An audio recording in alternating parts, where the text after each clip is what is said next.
return all the stars of our show. Our show!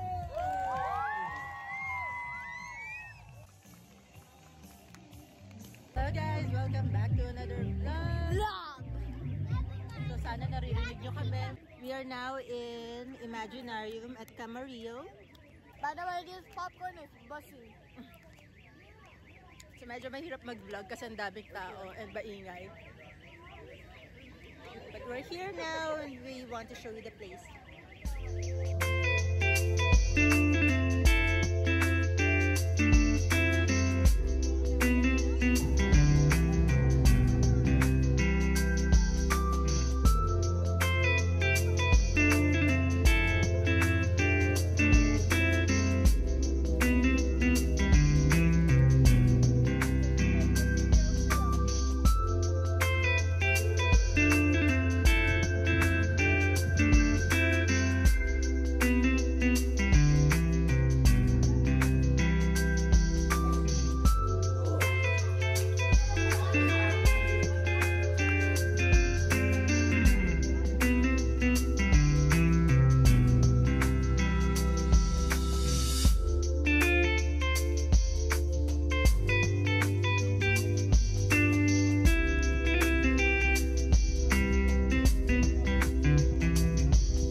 Hi guys! Welcome back to another vlog and excuse the haggard face, kakauwi ko lang from work. But as you saw from my previous clips, galing kami sa Imaginarium which is in Camarillo. So para siyang walkthrough experience na maraming lights, ganun maganda mag-picture-picture. So pinasyal lang muna namin yung kids para alam mo yun, malibang naman sila ngayong summer break nila. Pero anyway, ayun, kamusta naman kayo? Ayun, sobrang tagal. Feeling ko ang tagal-tagal ko nang hindi nag-vlog. Sobrang na-busy ako ngayong June. So halos, I think, 3 weeks yata. Or almost buong June. Halos hindi ako masyadong nag-vlog.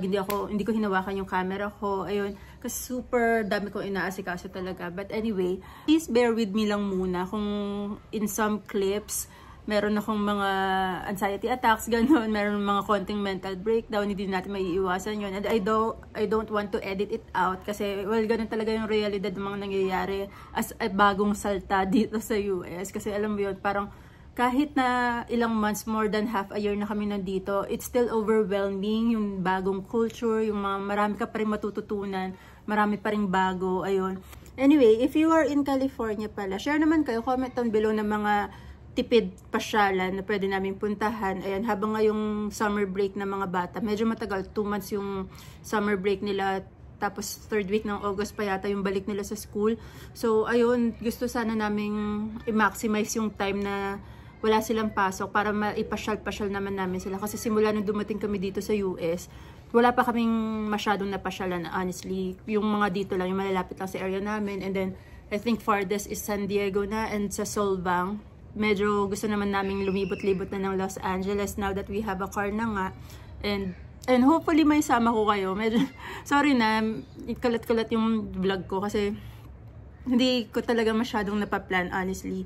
Sobrang busy ko rin sa work and syempre meron din akong other responsibilities na kailangan gawin. Pero ayun, hopefully talaga na anytime na makakapasyal kami, may sasama ko na kayo. So, it is another day. Ang ganda sana ng panahon ngayon. Oh, where are you going? Ayun. As you can see, ang ganda ng panahon.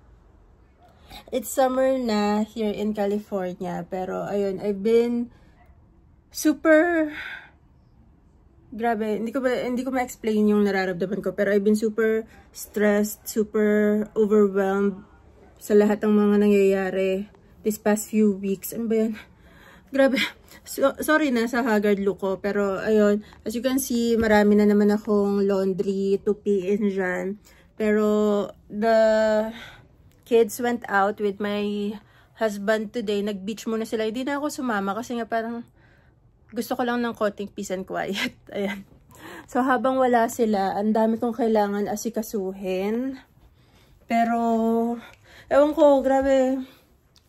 I don't know if I'm in a slump or wala, parang na-overwhelmed nga lang ako sa mga nangyayari, mga bagay-bagay, ganun. But anyway, super rambling na, sobrang random na ng mga pinagsasabi ko. But anyway, natuwa lang ako dito kasi I saw this last week.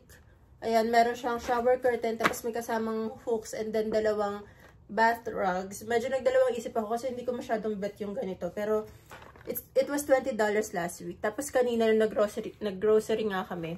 Since buong linggo ko siyang naiisip na gusto ko talaga siyang bilhin. Ayun, binalikan ko na kanina. Tapos biglang nag-clearance siya na for $9.99 na lang. So, $10. Tapos kumuha na rin ako ng shower liner. Ayan, ito daw yung nilalagay sa loob. Tapos ito yung sa labas ng bathtub namin. So, ayan. Pero, ayun. Grabe. Kailangan ko lang talaga ikalma yung utak ko ngayon. So, magpalit muna tayo ng shower curtain namin. Welcome to my bathroom. Grabe, hindi ko talaga maintindihan yung nararamdaman ko this past few weeks. Ay, ewan ko. I've been, para talaga akong nakaslump na, alam mo yun, na ayokong kumilo. Sobrang dami kong kailangan gawin. Sobrang dami kailangan asikasuhin. And I don't have enough time. Ayan. Ang hirap maging working mom na ikaw pa yung in charge sa lahat ng kailangan gawin. Ayan. Hindi siya nagdadrama ako pero ako lang ba yung ganito? Feeling ko talaga wala akong oras na, alam mo yun, kaya hindi na rin ako masyado nakakapag-vlog din kasi kahit gusto ko sana mag-vlog, may naiisip ako ng mga gusto ko i-vlog, pero sobrang wala talagang time, girl.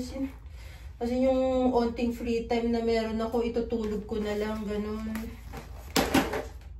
Highs.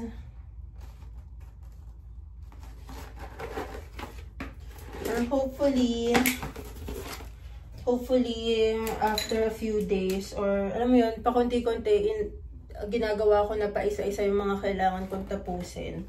Kahit gusto ko sana na matapos na sila agad-agad. Pero ayun, slowly but surely, ayan, isa-isahin natin sila. Kasi nga, ayoko ng ganitong feeling.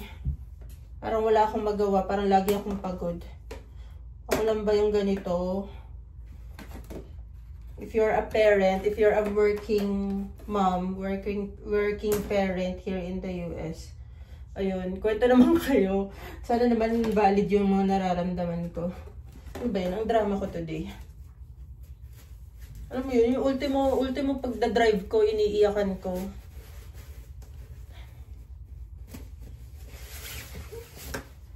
Ano ba siya? Ano ba? Anong nangyayari sana? Pabalo na yata ako dito. Pero ayun nga, palit muna tayo ng shower curtain.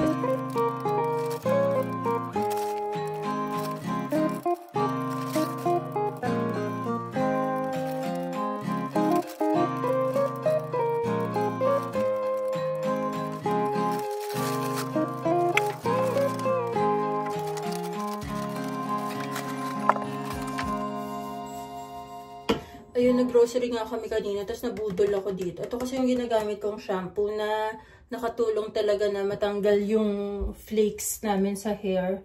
Ayun, tapos parang nakita ko dun sa tag na naka-clearance siya ng $5. So, kumuha na ako ng dalawa kasi sayang, diba? Kasi usually $10 isa to. So, kung $5 isa, di parang buy one, take one na. Pero ayun, yung pag-check out namin, $7 siya. Pero okay na, diba? Na kailangan namin yan.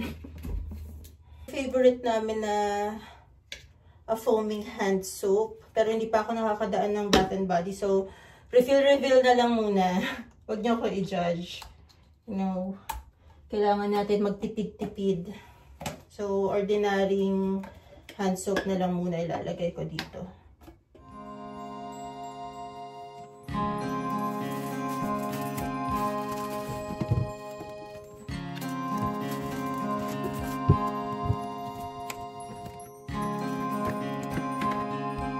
Ayan, napa-bathroom tour tayo ng di oras. Pero, ayun na yung bago naming shower curtain and yung matching na mukhang black pero dark blue lang siya na rug. Tapos yung laundry namin, ayan, nandyan lang. Huwag niyo muna pansinin to kasi nahulog to dito, yan eh. Kabitan ng towel namin. May ibang nanay din ba dyan na feeling refresh pag ayan, may mga bagong gamit sa bahay, yan nakapag-ayos-ayos. Don't mind our tabo, kailangan natin yan. May ibang mga momshies dyan, ano pa yung mga ibang ginagawa nyo? Lalo na yung mga nandito sa US. Tapos, ayun nga, katulad namin ng mga bagong salta, wala pa kami masyadong friends. So, ano yung mga ginagawa nyo para, alam mo yun, malesen naman yung pagka ganito, baliw-baliwan natin every month.